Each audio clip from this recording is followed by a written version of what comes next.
Karoora Israa'el Gaazaa fudhachuuf dhiyeessite duubatti deebisuuf mormiin addunyaa guddaa ta'e mudateera. Waraanni Chaayinaa odola Taayiwaan guutummaatti weeraruuf yeroo qophii xumuree jirutti USA misaayilota kaamsisa 84 gara Taayiwaanitti bobbaasuun Chaayinaa waliin kokkee wal qabuun dhagahame.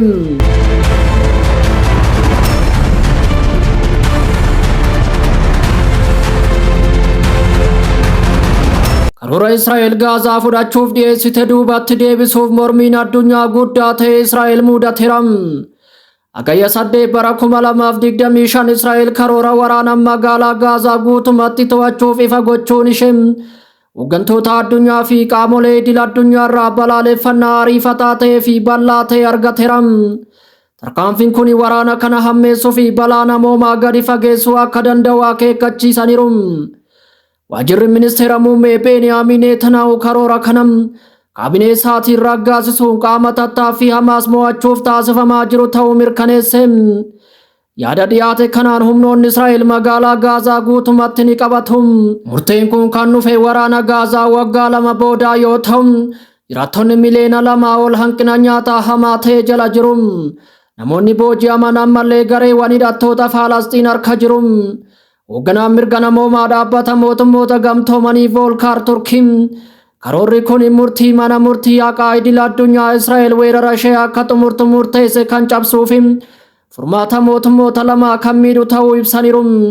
Israa'el gargaarsa daangaa hin qabne akka hayyamtu Falasxiinota fedhii malee hidhaman akka gadhiistu gaafataniiru.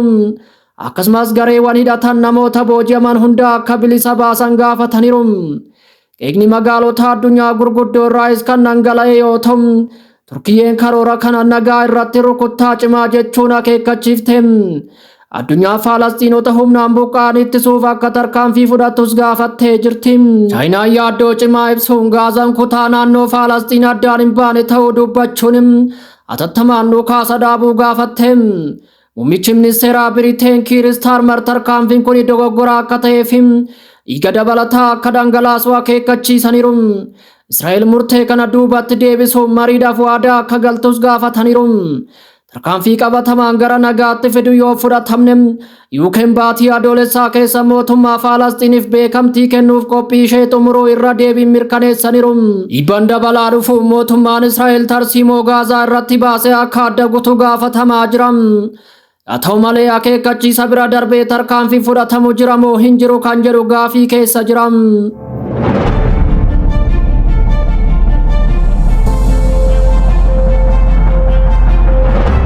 Waraanni Chaayinaa odola Taayiwaan guutummaatti weeraruuf yeroo qophii xumuree jirutti USA misaayilota kaamsisa 84 gara Taayiwaanitti bobbaasuun Chaayinaa waliin kokkee wal qabuun dhagahame.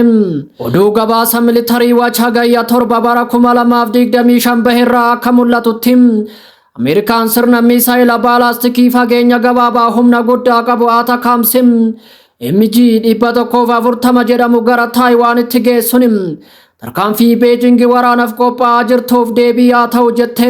Dabalataanis Taayiwaan xiyyaarota misaayila furgugsa 84 kan ajajje keessa 11 ji'a adoolessaa keessa Taayiwaan galaniiru.